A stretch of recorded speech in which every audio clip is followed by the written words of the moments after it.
যিনি পরম করুণাময় এবং অত্যন্ত দয়ালু।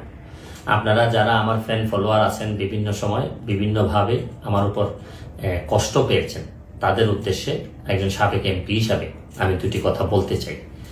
আমি আপনাদের এই সংস্কার, কোটা সংস্কার যে আন্দোলন, এই আন্দোলনে বা বৈষম্য বিরোধী ছাত্র আন্দোলন, এই আন্দোলনে কোটা সংস্কারের জন্য আমি সবসময় আপনাদের সাথে ছিলাম এবং এটাতে যারা আহত নিহত হয়েছেন তাদের পক্ষেও, এই বিচারের পক্ষেও আমি ছিলাম।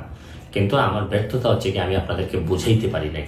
এটার জন্য আমি সম্পূর্ণ ব্যর্থ হয়েছি এবং আমি এই ব্যর্থ হওয়ার জন্য আমার যারা ফলোয়ার আছেন, যারা আমাকে নিয়ে প্রত্যাশা করেছেন, সবার কাছে আমি দুঃখ প্রকাশ করতেছি। আমি আপনাদেরকে আরেকটি কথা বলতে চাই। এখন যে কাঠামোগত সংস্কার আপনারা চাচ্ছেন, দেখেন এই সংস্কারের জন্য আমি বহু বছর আগে থেকে কাজ করে যাচ্ছি।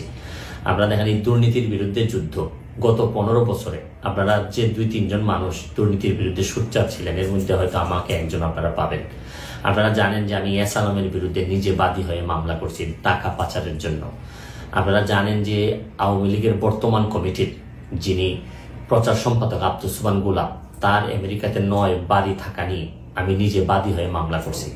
আমি পুলিশের সাবেক আইজিপি বেনজিরের বিরুদ্ধে নিজে বাদী হয়ে দুদকে মামলা করছি।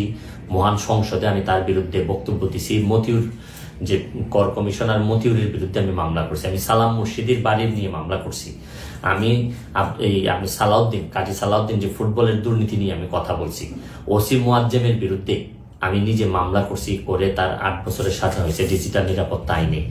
আমি, আপনারা জানেন যে জীবনে যত ঝুঁকি ছিল, আপনারা জানেন যে এই কোটা আন্দোলন শুরু হওয়ার 2 সপ্তাহ আগে আমি প্রেস কনফারেন্স করতে বলতে বাধ্য হয়েছি, আমি জিডি করছি যে আমার জীবনের উপর হুমকি আছে এইসব দুর্নীতির বিরুদ্ধে প্রতিবাদ করতে গিয়ে। সুতরাং আমি এই যুদ্ধে সবসময় চেষ্টা করছি। এখন আপনারা যারা যে যুদ্ধ শুরু করছেন, ছাত্র জনতার নেতৃত্বে যে যুদ্ধ, এই যুদ্ধে আমি মনে করি যে দুর্নীতির বিরুদ্ধে যুদ্ধ, এই যুদ্ধে আমি আপনাদের সবসময় আমি আপনাদেরকে দোয়া করি যে আমি যতদিন আসি চেষ্টা করে যাব দুর্নীতির বিরুদ্ধে এই যে যুদ্ধ, এই যুদ্ধে সবসময় শরীর থাকার আমার জায়গা থেকে আমি চেষ্টা করব। এই বলে আজকের মতো বিদায় নিচ্ছি। ভালো থাকুক আমার বাংলাদেশ, ভালো থাকুন সবাই।